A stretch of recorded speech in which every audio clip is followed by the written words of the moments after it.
Eh bien voilà, le message que je vais apporter aujourd'hui est en relation, bien sûr, avec la paracha Shemini. Et pour comprendre un peu ce message, qui n'est pas facile, je vais bien sûr rappeler un peu ce qu'est cette paracha. Tout d'abord, la paracha Shemini, c'est le huitième. Le huitième jour, on fait l'inauguration du temple. Pourquoi le huitième, pas le premier, ni le deuxième, ni le troisième? Mais c'est important de savoir que le huitième jour est la continuité de la création. Dans Bereshit, on nous dit que le premier jour, il fut un soir, il fut un matin, le jour 1. Il fut un soir, il fut un matin, deuxième jour, etc., jusqu'au septième jour où l'Éternel se repose, l'Éternel cesse sa création. Et ici, on est dans le huitième jour. Il n'est pas indiqué, il fut un soir, il fut un matin, parce que ce temps n'existe plus. Le temps, qui est quelque chose de purement humain, n'existe plus. On rentre dans l'éternité. Et tout tourne autour de cette éternité. C'est très important de le savoir, parce que dans cette éternité, il y a bien sûr cette spiritualité, ce contact, cette connexion que l'on doit avoir avec l'Éternel. Alors, il y a eu bien sûr l'inauguration du tabernacle, qui est très importante évidemment, parce que le but, c'est quoi? C'est de construire la maison de l'Éternel pour qu'il puisse y résider. Mais bon, on sait très bien que l'Éternel n'a pas besoin d'une maison, mais nous avons besoin de cette maison pour se reconnecter à lui. Comment? Eh bien, en faisant toute une série de choses, toute une série en observant toute une série de lois, de commandements, de préceptes qui nous permettent justement de nous unir à lui. Ces lois, ces préceptes, ce tabernacle, eh bien, sera représenté par la personne de Yeshua lui-même, bien évidemment. Parce que, bon, il n'y a que lui qui est le chemin, la vérité et la vie. Il n'y a que lui qui va nous faire aller au Père. Mais à cette époque-là, bon, Yeshua n'était pas encore là. Donc, il fallait faire tout un tas de rites de purification, de sanctification pour pouvoir s'approcher de l'Éternel. Le but, c'est toujours ce Mishkan. Ce Mishkan, pendant le livre de Shemot, on croit que le but du livre de Shemot, c'est de nous parler de l'Exode, de la sortie d'Égypte. Bien sûr, c'est très important. Mais je pense que le point culminant, c'est d'abord la réalisation et la construction du Mishkan. Et une fois il est construit, qu'est-ce qu'on va en faire de ce Mishkan? Qu'est-ce qu'il va y avoir? Eh bien, ça va être tous les rites pour se purifier, les rites de pardon, les rites de remerciement et ainsi de suite, pour s'approcher de l'Éternel. Parce que, justement, nous sommes des gens impurs et des gens qui ont failli à cause de la chute. Donc, pour s'approcher de l'Éternel, il faut absolument, absolument que nous soyons rituellement purs. Sinon, l'Éternel ne mélange pas les serviettes et les torchons, ne mélange pas le pur et l'impur. Alors voilà, Shemini, c'est ça, c'est l'inauguration du tabernacle, du Mishkan. Par la suite, ça va être du temple. L'inauguration, le huitième jour. Parce qu'après 7, c'est 8. Et le chiffre 8, si vous le regardez bien, hein, c'est le signe de l'infini. Hein, si vous le retournez, si vous faites si vous le pivotez, eh bien, ça fait le signe de l'infini. Donc, on entre vraiment dans une quatrième dimension, une troisième dimension, qui est celui de l'éternel, celui de l'infini. Et c'est pour ça que notre frère Yohanan nous a bien expliqué au sujet de la circoncision. Pourquoi elle se fait le 8e jour? Eh bien, parce que le 8e jour, c'est le jour de l'éternité. Il faut être circoncis pour pouvoir atteindre cette éternité. Il a bien fait d'insister sur le fait que la circoncision ne nous sauve pas plus que le baptême. Parce que les chrétiens ont changé la circoncision par le baptême. Bon, pour être sauvé, il n'est pas nécessaire d'être circoncis, il n'est pas nécessaire non plus d'être baptisé. Il faut reconnaître le Seigneur, Yeshua, comme Messie et notre Rédempteur. Voilà. Ça a l'air simple comme ça, mais ce n'est pas si simple que ça. Alors, durant cet événement, Moshe a préparé ça pendant toute une semaine. Il a monté, démonté, monté, remonté, démonté, redémonté, remonté, pour que tout soit parfait le jour de l'inauguration. Et tout était parfait. Seulement voilà, qu'est-ce qui s'est passé? Les deux fils d'Aaron, Aviav et Aveyu, malheureusement, ont été dévorés par la Shrina qui était présente à ce moment-là. Bon, je ne vais pas refaire toute la paracha. Donc, ça a été le drame. Parce que les Écritures nous disent qu'ils ont apporté un feu étranger, mais c'est un peu plus complexe que ça.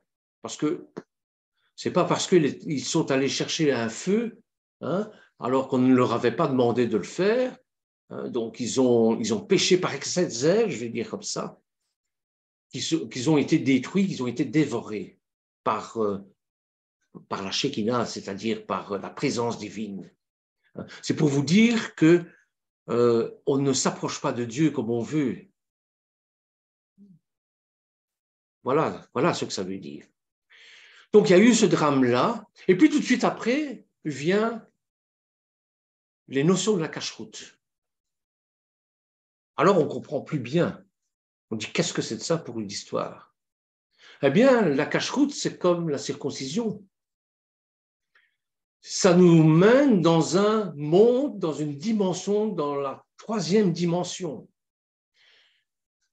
Si Abraham n'avait pas été circoncis, eh bien, il n'aurait pas eu toutes ces familles, il n'aurait pas été le père de toutes ces familles qui descendent de lui. Je parle ici, bien sûr, d'un point de vue spirituel.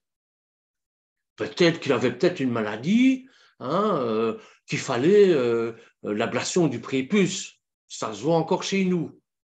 Mais la Bible, ce n'est pas un livre de science, ce n'est pas un livre de médecine, ce n'est pas un livre d'histoire, ce n'est pas un livre diététique. Ça ne nous dit pas comment il faut faire les choses, ça nous dit ce qui est le plus important, pourquoi on fait les choses. Pourquoi on se circoncit? C'est plus important de savoir comment il faut faire. Bon, comment il faut faire, c'est facile. On prend 2 silex, puisque à ce moment-là, on n'avait pas du bistouri, et clac, on enlève le prépuce. Mais pourquoi on le fait? C'est ça le but de la Bible, c'est de nous dire pourquoi. Et c'est pour ça que généralement, il y a des questions qui tournent autour de la cacheroute, de la circoncision, parce qu'on ne comprend pas le pourquoi. Que ce soit chez les Occidentaux, ça se conçoit. On n'a pas été élevé dans cette doctrine-là. Mais il y a des Juifs aux États-Unis qui poussent le bouchon pour abolir la circoncision. Alors que c'est très grave. Hein. Un Juif doit manger cachère et doit être circoncis. C'est ça que la Torah nous dit de faire. Alors, la première question qu'on se pose, donc c'est pourquoi. Et je veux attirer ce petit message sur le fait de manger, la cacheroute, puisque ça vient à la suite de la paracha. Hein. Alors, la première question qu'on se pose, c'est pourquoi on mange? D'une manière physique, c'est logique. On consomme des aliments parce qu'ils fournissent de l'énergie qui permet à notre corps de demeurer en vie. En plus de donner de l'énergie, les aliments apportent également tous les éléments nutritifs nécessaires au bon fonctionnement de notre corps. C'est pour ça que vous avez une bonne alimentation et vous avez une mauvaise alimentation. Alors, dans le monde, Dieu a créé 3 règnes alimentaires. On distingue 3 principaux types de régimes alimentaires. Quand je parle de régime, ce n'est pas la manière de manger ou de ne pas manger. Le régime, ce sont des règnes. On peut parler de règnes aussi. Vous avez d'abord les minéraux. Les minéraux existent parce qu'ils ont un rôle important dans l'évolution des plantes, l'évolution des animaux et dans l'évolution de l'homme. Vous avez le règne animal, et là, il y a plusieurs sous-règnes aussi. Vous avez le règne animal, vous avez d'abord le règne végétal, pardon. Donc, vous avez le règne des minéraux, le règne minéral. Vous avez le règne végétal. Le règne végétal a besoin pour subsister des minéraux. Vous avez le règne animal qui mange le végétal pour une certaine catégorie d'animaux qu'on appelle les herbivores et qui puisent leur énergie dans la plante et dans les minéraux. Vous avez dans le règne animal des animaux qui mangent des autres animaux parce qu'ils ont besoin de protéines animales. Et vous avez l'homme omnivore, omnis à latin qui veut dire qui mange de tout, omnisvoré, qui mange de tout, hein, et que pour son équilibre de santé, a besoin aussi du minéral, du végétal, de l'animal. S'il vous manque ne fût-ce que du fer dans votre alimentation, vous êtes malade. Vous avez de l'anémie. Si vous avez trop de vitamines, si vous habitez en Afrique, où il y a beaucoup de soleil, et que vous mangez, et que vous agurgitez trop de vitamines, trop d'oligo-éléments à base de vitamine D, hein, eh bien, vous êtes malade, vous faites une surdose de vitamines. Donc, il faut un bon équilibre. Si vous mangez des végétaux, trop de végétaux, eh bien, il va vous manquer quelque chose.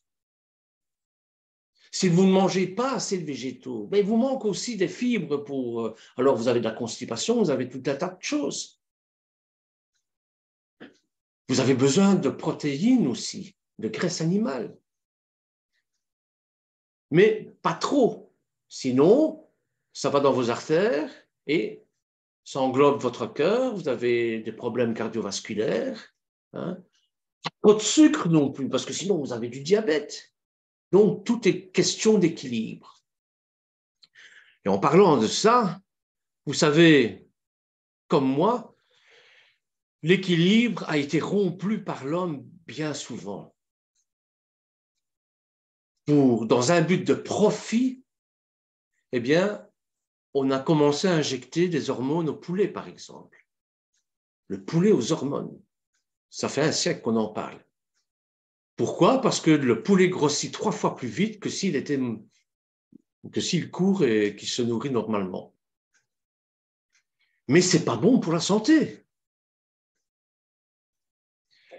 Vous avez toute une série de choses. Par exemple, on a fait manger aux bovins, aux herbivores, de la poudre d'animaux. Les herbivores, c'est pour manger de l'herbe, des végétaux, et pas des animaux. Qu'est-ce qu'il en résulte? La grosse crise de la vache folle. Et je pourrais vous citer comme ça beaucoup d'exemples hein, dans lesquels l'homme s'est acharné à détruire sa propre santé.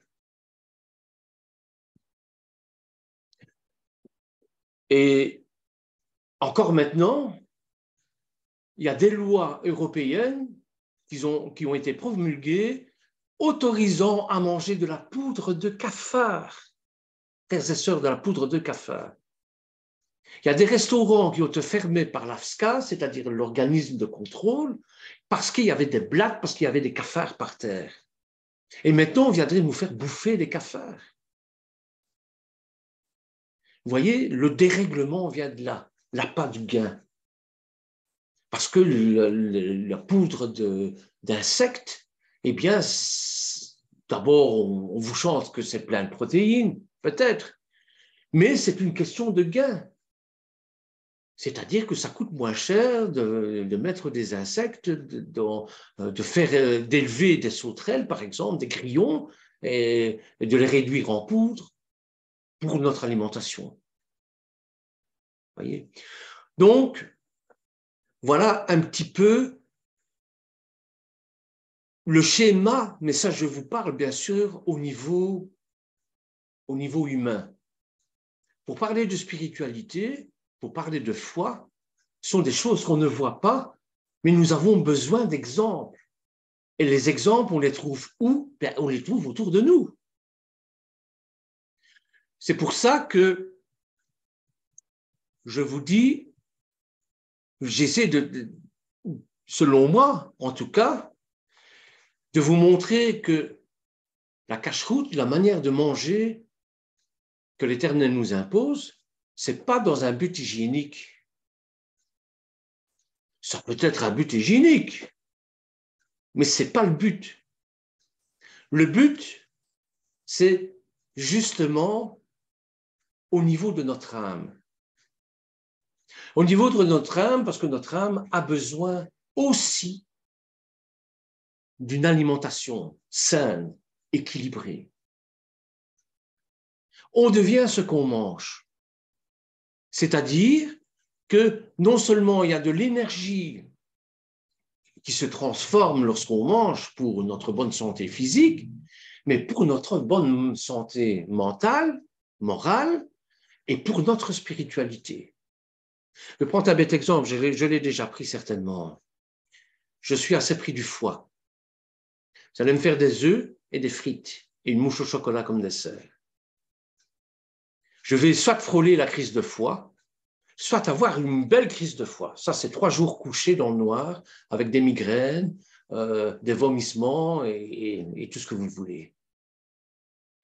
Ce que je veux dire par là, c'est que si je frôle la crise de foie, qu'est-ce qui va se passer? Il va se passer qu'à cause de ce que j'ai mangé, je ne vais plus pouvoir lire. Je ne vais plus pouvoir avoir l'esprit clair. Je ne vais plus pouvoir prier.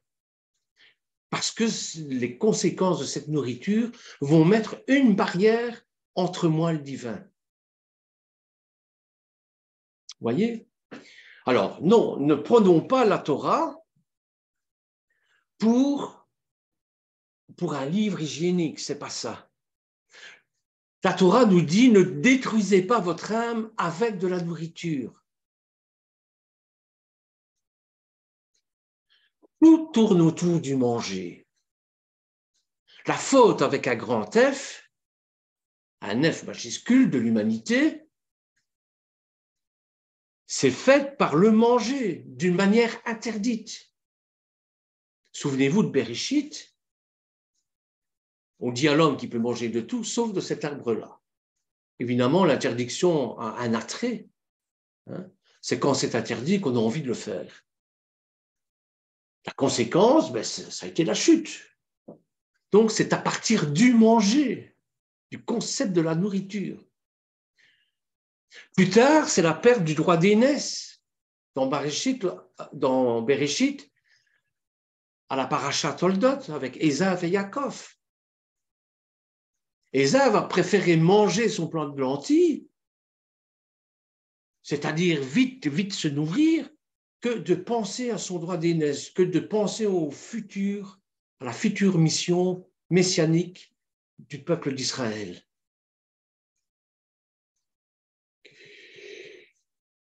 Alors, la Torah répond à la question métaphysique du pourquoi et non du comment. Comment on va s'approcher de Dieu? Par toute une série de rites, oui. Mais je crois que le plus important, c'est de savoir comment. Le plus important, c'est de savoir pourquoi on fait ces choses-là. Et quand on a introduit dans nos gènes le pourquoi, eh bien, on comprend mieux les choses. On les vit mieux. On ne vit plus par le comment. On fait Shabbat parce que c'est Shabbat. Non. Pourquoi on fait Shabbat? Il est important de s'arrêter, de se poser la question. Pourquoi on se marie? Pourquoi on se baptise? Pourquoi on se circoncis? Donc, ce sont des actes de foi. De la même manière que le corps, l'univers, a ses lois, ses mécanismes, ses forces, ses énergies, eh bien, l'âme aussi a ses forces, ses lois, ses mécanismes, sa manière d'exister. La même manière, donc de la même manière que la nourriture va être néfaste pour le corps, si vous mangez trop de graisse ou trop de sucre ou trop, bien de la même manière, l'âme aussi a sa propre hygiène alimentaire. Je suis désolé, mais si on se réclame de la cale du Seigneur, il est impossible de parler de ce que nous vivons, puisque nous sommes des gens du livre, des gens de la Torah. Il est impossible de parler, je vais dire, de notre religion dans le sens de religarer, c'est-à-dire de relier, de nous relier à l'Éternel, de nous reconnecter à l'Éternel. Il est impossible de parler de ça, dont les racines sont hébraïques en plus, sans observer la circoncision et la cacheroute. Ne me faites pas dire ce que je n'ai pas dit. Ce n'est pas pour ça qu'on ne peut pas se reconnecter à l'Éternel, mais pas de la manière dont il nous est demandé dans la Bible. Alors vous allez vous reconnecter à Dieu, oui, peut-être le Dieu des chrétiens, le Dieu musulman, le Dieu bouddhiste, puisque Dieu a différentes facettes, mais ce ne sera pas le Dieu un d'Israël, celui auquel on croit. Je sais que c'est un peu dur ce que je dis là, hein, mais c'est comme ça. Hein. Pour ça, je vais prendre Jean chapitre 6, verset 35, et regarder un peu ce qu'il nous dit. Donc Jean, chapitre 6, verset 35. Yeshua leur dit, « Je suis le pain de vie. » Comprends bien que c'est spirituel. Yeshua n'est pas une miche de pain. C'est un symbole. Celui qui vient à moi n'aura jamais faim. Celui qui croit en moi n'aura jamais soif. C'est bien sûr une métaphore. C'est un exemple. Parce que nous avons besoin de métaphores. Nous avons besoin de choses concrètes. Le pain, c'est quelque chose de concret. La boisson, c'est quelque chose de concret.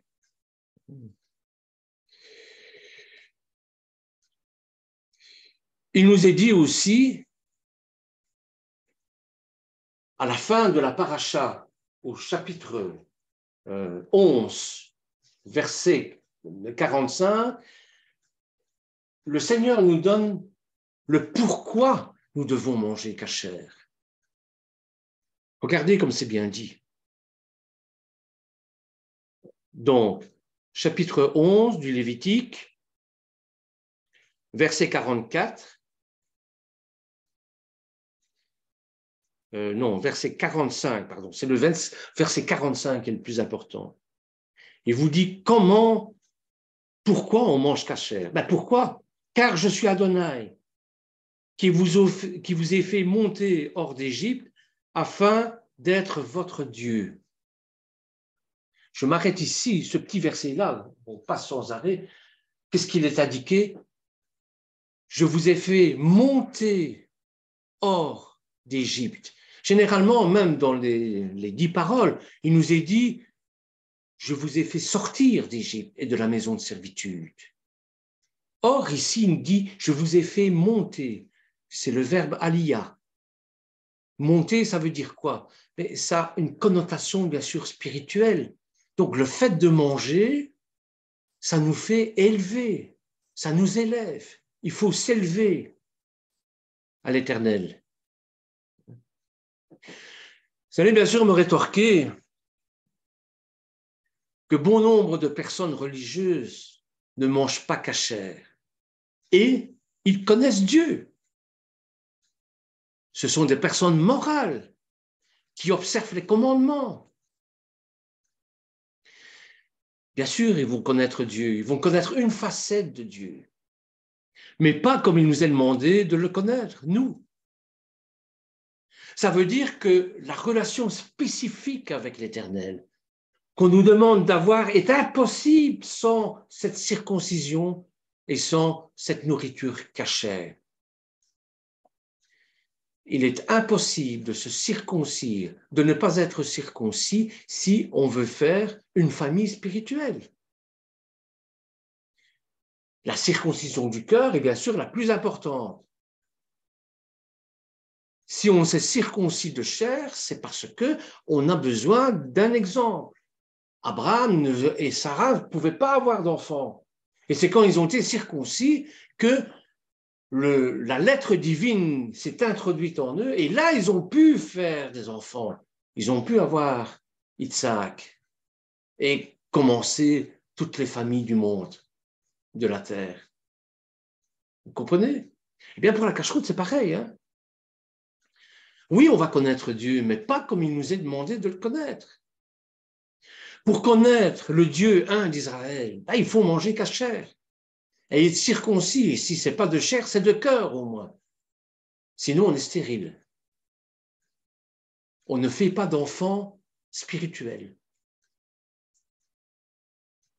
Comment voulez-vous que les gens viennent au Seigneur si vous-même, vous n'avez pas réuni toutes les conditions qui vont ouvrir la voie pour... Nous sommes des faiseurs d'âme. Hein? Donc, l'âme a besoin de ce type d'alimentation pour se connecter spirituellement selon les règles et les modalités révélées par la Torah.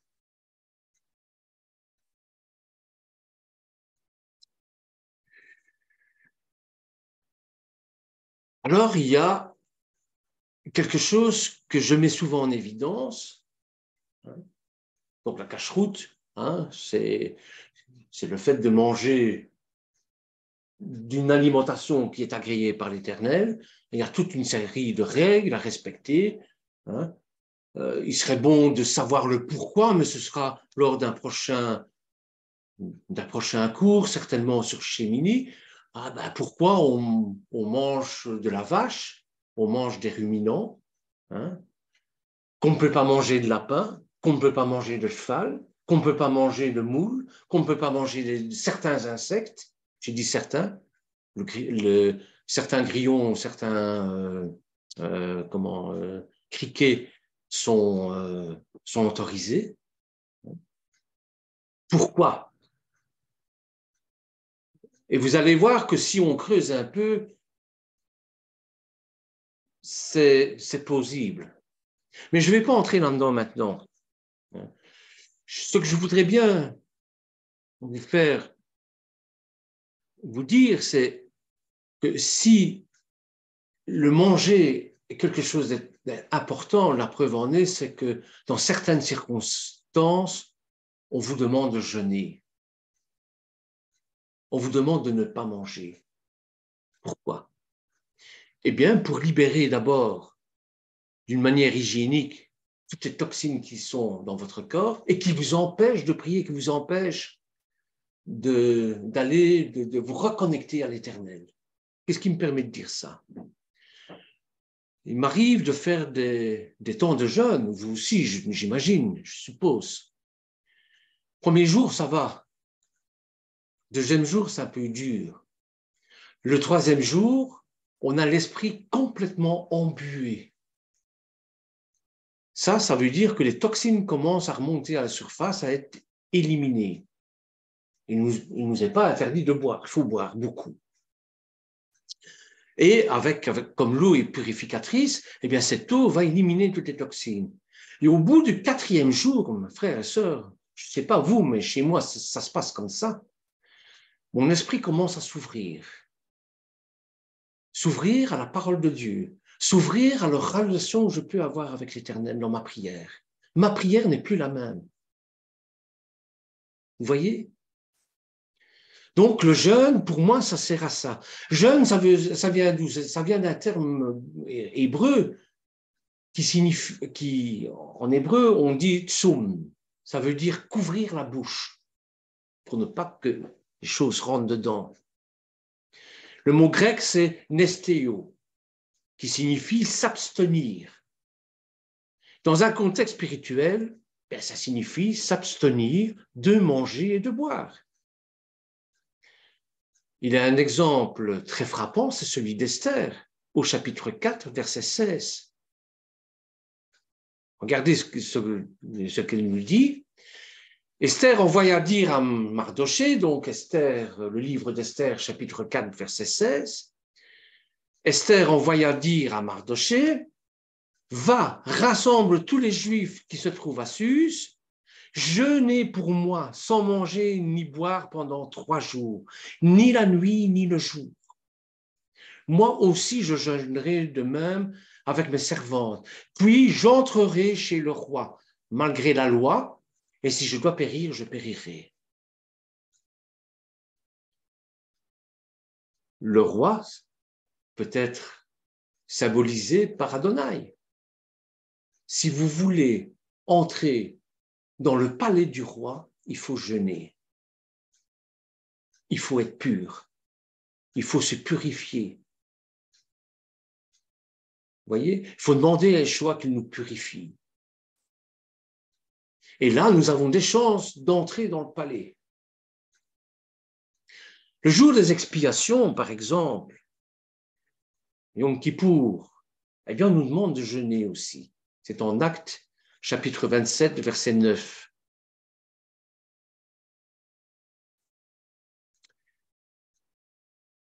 Donc, c'est Paul qui parle, nous la côtoyâmes avec peine et nous arrivâmes à un lieu nommé Beauport, près duquel était la ville de Lacée.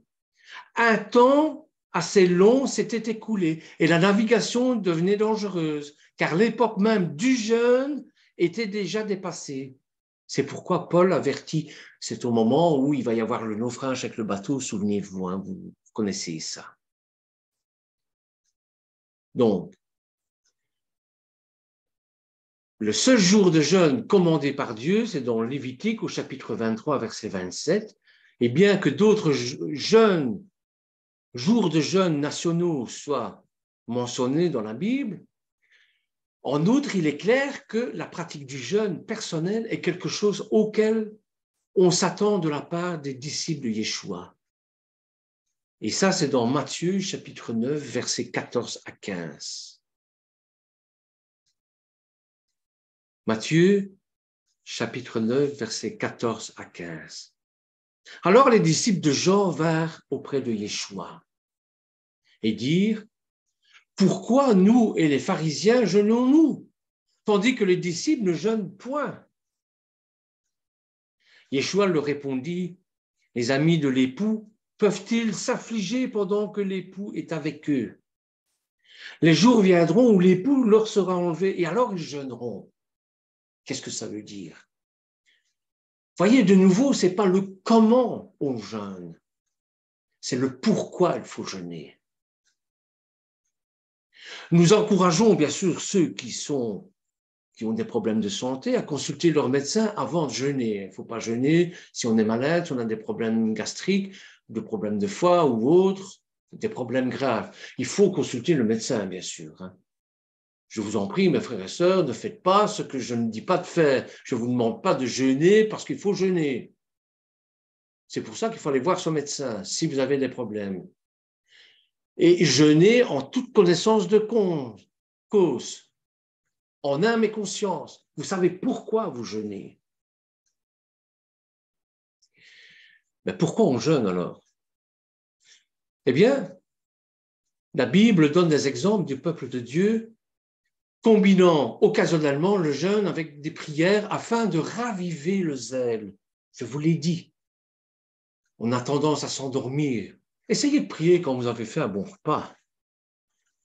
Moi, j'ai déjà essayé. Hein. Il m'arrive de m'endormir. M'endormir sur un passage biblique, je lis ma Bible et bon, je pique du nez, comme on dit. Or, il me faut toute la vigilance de mon esprit pour pouvoir me reconnecter à l'Éternel. Voyez? Donc, le jeûne, la prière, c'est afin de raviver notre zèle, de renouveler son dévouement et notre engagement envers l'Éternel. Le roi David écrit qu'il s'humiliait en jeûnant. C'est dans le psaume chapitre 35, verset 13. Le jeûne est un moyen de nous rappeler que nous ne sommes pas autosuffisants. Le jeûne nous aide à réaliser à quel point nous sommes fragiles et à quel point nous dépendons de ce que Dieu nous donne.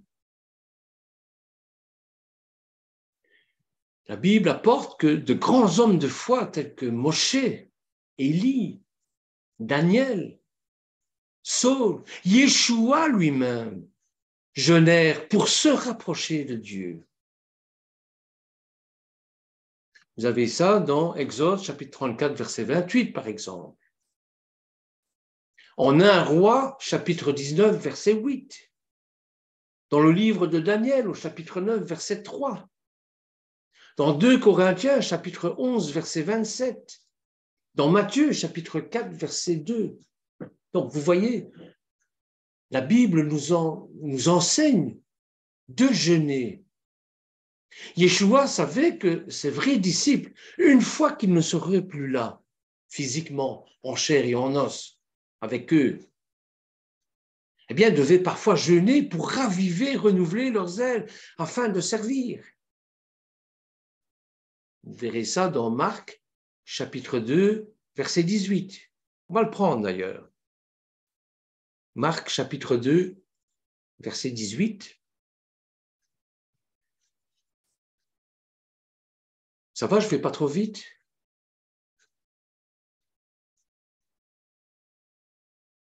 Les disciples de Jean, les pharisiens, jeûnaient. Il va dire à Yeshua, pourquoi les disciples de Jean et ceux des pharisiens jeûnent-ils, tandis que tes disciples ne jeûnent point? Yeshua leur répondit, les amis de l'époux peuvent-ils jeûner pendant que l'époux est avec eux? Aussi longtemps qu'ils ont avec eux l'époux, ils ne peuvent jeûner. Les jours viendront où l'époux leur sera enlevé, alors ils jeûneront ce jour-là. Jacques nous dit aussi, approchez-vous de l'Éternel, et il s'approchera de vous. Chapitre 4, verset 8. Il faut faire la moitié de la route. On ne peut pas s'approcher de Dieu si on a un cœur qui n'est pas circoncis. On ne peut pas s'approcher de Dieu si on a de la nourriture qui nous empêche de prier. La prière constante et le jeûne occasionnel nous aident à le faire, ça. Nous ne devons pas jeûner pour que les gens aient pitié de nous ou pensent que nous sommes pieux. Vous verrez ça dans Matthieu, chapitre 6, versets 16 à 18. Isaïe, au chapitre 58, donne de bons et de mauvais exemples de jeûne, mettant en contraste des attitudes et des actions erronées. Isaïe, chapitre 58, versets 3 à 5. Et avec la bonne approche de l'amour altruiste aussi. Isaïe, chapitre 58, versets 6 à 10. Daniel et Néhémie donnent l'exemple d'un état d'esprit repentant. C'est dans Daniel, chapitre 9, versets 3 à 4, et Néhémie, chapitre 9, versets 1 à 2. Donc, le jeûne nous aide aussi à tirer les leçons du jour des expiations, le pardon, la réconciliation avec l'Éternel et la nécessité de résister à Satan et de prier pour l'époque où il sera mis à l'écart. C'est dans l'Apocalypse, chapitre 20, versets 1 à 3. C'est le moment des pains symbolisés par le bouc d'Azazel lors des expiations. Vous verrez ça dans le chapitre 16 du Lévitique, 20 à 22. Regardez dans Matthieu, chapitre 15, verset 17. Vous pouvez me rétorquer ça. Il y a beaucoup de chrétiens qui m'ont rétorqué ça concernant la cacheroute. Parce qu'ils ne comprenaient pas pourquoi il fallait manger cachère. Et généralement, quand les chrétiens ne comprennent pas pourquoi manger cachère, eh bien, ils nous sortent ce verset-là hors du contexte. Ça leur fait un prétexte. Ça appuie leur raisonnement, qui est faux selon moi, bien sûr. Matthieu, chapitre 15, verset 17, nous dit ceci. C'est Yeshua qui parle. Ne comprenez-vous pas que tout ce qui entre dans la bouche va dans le ventre, puis est jeté dans le lieu secret, toilette. Mais ce qui sort de la bouche vient du cœur, et c'est ce qui souille l'homme, car c'est du cœur que viennent les mauvaises pensées, les meurtres, les adultères, les impudicités, les vols, les faux témoignages, les calomnies. Donc si je mange cachère et que j'ai tout ça dans mon cœur, ça ne sert à rien. Et c'est vrai. Mais ce n'est pas une raison pour ne pas manger cachère. Ce n'est pas ce qui rentre dans la bouche qui souille l'homme. C'est vrai. Et prendre le texte hors du contexte pour en faire un prétexte, c'est malhonnête. Dans notre paracha Shmini, Lévitique, au chapitre 11, qui nous parle de la cacheroute, justement, eh bien, les choses se compliquent lorsque l'on découvre que la fausse doctrine de l'abolition des lois alimentaires se trouve renforcée par certaines traductions bibliques, comme c'est le cas dans la Bible de Jérusalem, par exemple. Je ne sais pas dans Louis II, mais bon, j'étais surpris quand j'ai lu ça. On a ajouté les choses. On a ajouté la phrase suivante à la fin du verset 19 de Marc au chapitre 7 de Marc, verset 19. Un tout petit bout de phrase, de rien du tout. Je vais regarder si, dans ma Bible ici, c'est comme ça qu'il est mis. Alors, Marc,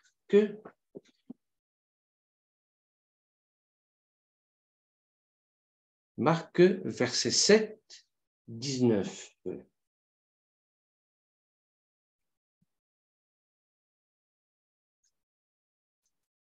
Parce que cela n'entre pas dans son cœur, mais dans son ventre, puis s'en va dans les latrines. Ainsi, il déclarait toute nourriture rituellement pure. C'est mis entre parenthèses. Mais dans ma Bible, j'ai une Bible Jérusalem ici, il nous est dit, ainsi il déclarait pur tous les aliments. C'est faux. L'Éternel n'a pas déclaré tous les aliments purs. Il y a toute une liste d'aliments qu'on ne peut pas consommer, de nouveau, spirituellement parlant.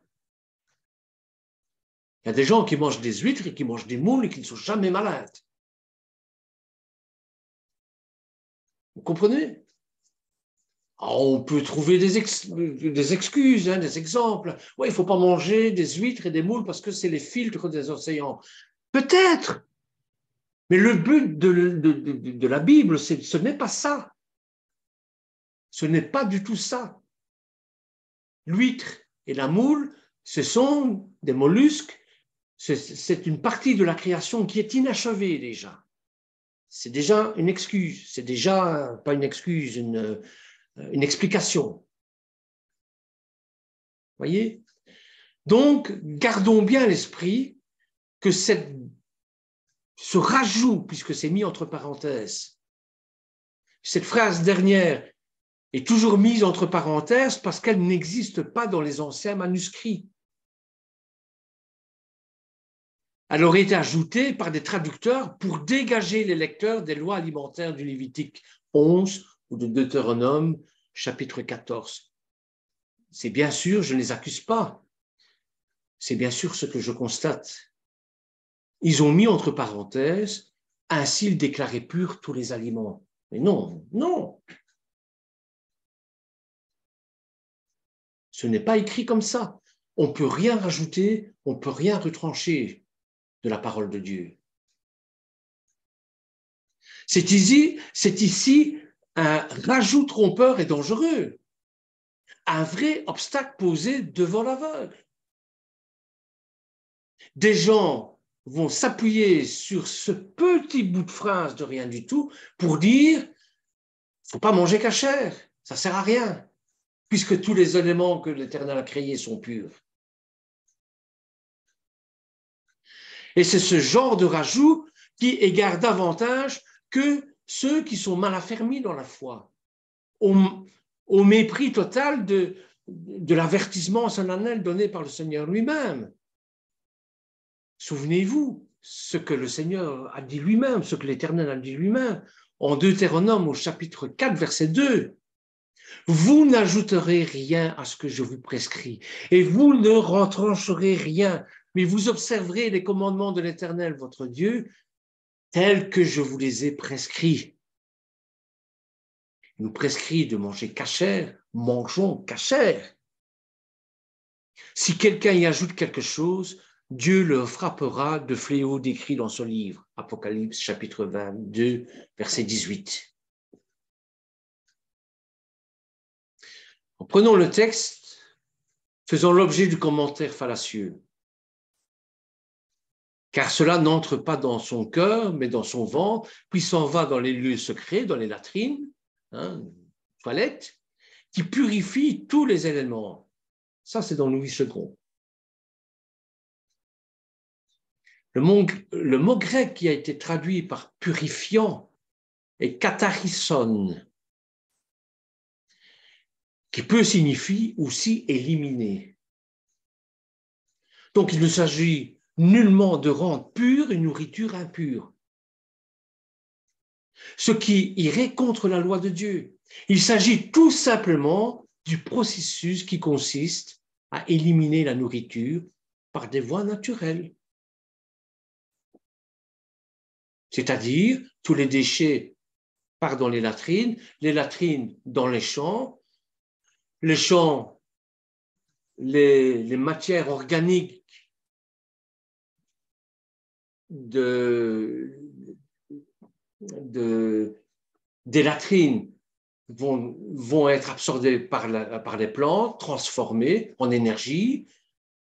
Les animaux vont manger la plante, les animaux vont la transformer en énergie. L'homme va manger l'animal qui va la transformer en énergie.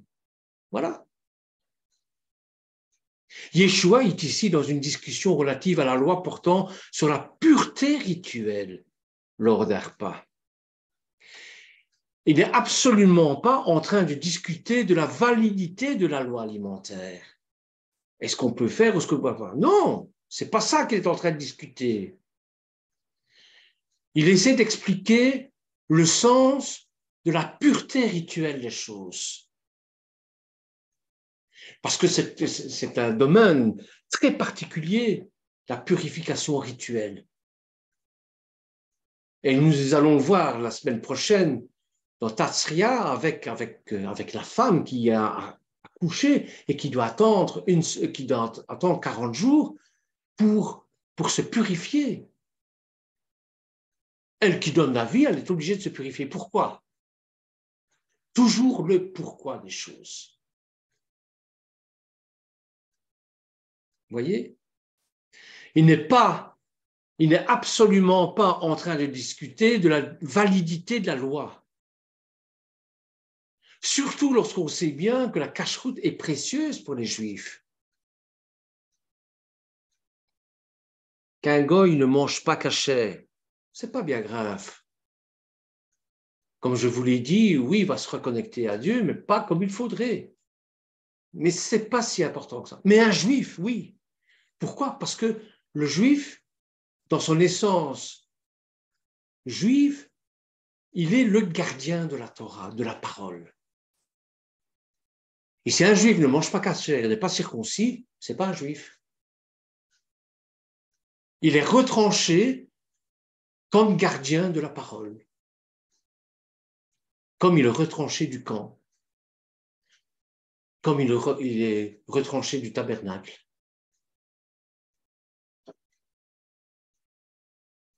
Vous voyez? Pour ceux qui pensent malgré tout qu'il s'agit ici de l'abolition des lois alimentaires, ils devraient répondre à cette importante question. Comment, au chapitre 5 de Matthieu, le Mashiach pourrait-il déclarer avec une grande précision qu'il n'est pas venu abolir aucun commandement de son Père donné dans la loi de Moshe, puis quelques chapitres plus loin, enseigner l'abolition d'un commandement entier? Frères et sœurs, sincèrement, soyons logiques avec les Écritures. Aussi, si Yeshua avait déclaré l'abolition des lois alimentaires, il se contredit lui-même. De plus, Yeshua réprimandait régulièrement les pharisiens d'avoir supprimé ou mis de côté les commandements de Dieu au profit des commandements ou de la tradition des hommes. C'est dans Marc chapitre 7, versets 6 à 12. Si Yeshua avait réellement supprimé ainsi tout un commandement de Dieu, comment aurais-tu pu ensuite réprimander les scribes, les pharisiens de faire la même chose? C'est une question de logique. Ça ferait de lui non seulement un hypocrite, mais un faux prophète. Deutéronome, chapitre 13, versets 4 à 5,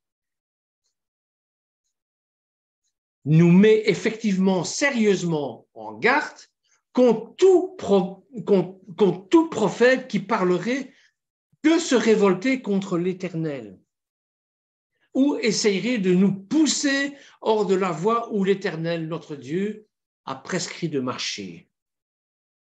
On va le prendre. Et puis je terminerai là parce qu'il est déjà 10h11. Deutéronome, chapitre 13, verset 3. Entre nous, c'est ce qui justifie le meurtre de Yeshua. Les Juifs sont d'accord sur la crucifixion de Yeshua à cause de ce verset-là, je vous le dis. Deutéronome, chapitre 13, verset 3. Tu n'écouteras pas les paroles de ce prophète ou de ce songeur. Yeshua était considéré par les Juifs qui ne voient pas en lui le Mashiach comme un songeur. Car c'est l'Éternel, votre Dieu, qui vous met à l'épreuve pour savoir si vous l'aimez, l'Éternel, votre Dieu, de tout votre cœur, de toute votre âme. Vous errez après l'Éternel, votre Dieu, et vous le craindrez. Vous observerez ses commandements, vous obéirez à sa voix, vous le servirez et vous vous attacherez à lui. Ce prophète ou ce songeur sera puni de mort, car il a parlé de révolte contre l'Éternel, votre Dieu, qui vous a fait sortir du pays d'Égypte et vous a délivré de la maison de servitude, et il a voulu te détourner de la voie dans laquelle l'Éternel, ton Dieu, t'a ordonné de marcher. Tu ôteras ainsi le mal du milieu de toi. Voilà comment les Juifs justifient la crucifixion de Yeshua. Parce qu'ils ne le reconnaissent pas en tant que Mashiach. Ne leur en voulez pas, parce que plus tard, ils vont se rendre compte de leur erreur et ils vont pleurer comme sur un fils premier-né qu'ils ont percé. Vous voyez? C'est pourquoi, fort conscient de ces versets de l'Écriture, Yeshua a enseigné qu'il est plus facile que le ciel et la terre passent, qu'il ne l'est qu'un seul trait de la lettre de la loi qui tombe. Vous voyez? Lorsque Yeshua déclare « ce n'est pas ce qui rentre dans la bouche qui souille l'homme », ne faisons donc surtout pas l'erreur d'oublier le contexte et la pensée juive. On peut tous se tromper, surtout avec les pièges qui se glissent dans certaines traductions. Voilà, frères et sœurs, je vais m'arrêter ici. Je pourrais continuer, évidemment. Mais je crois qu'il y a matière à réflexion dans tout ce que j'ai dit. Soyez bénis en tout cas. Si vous avez des suggestions, si vous voulez enrichir ce que je viens de dire, la parole est à vous.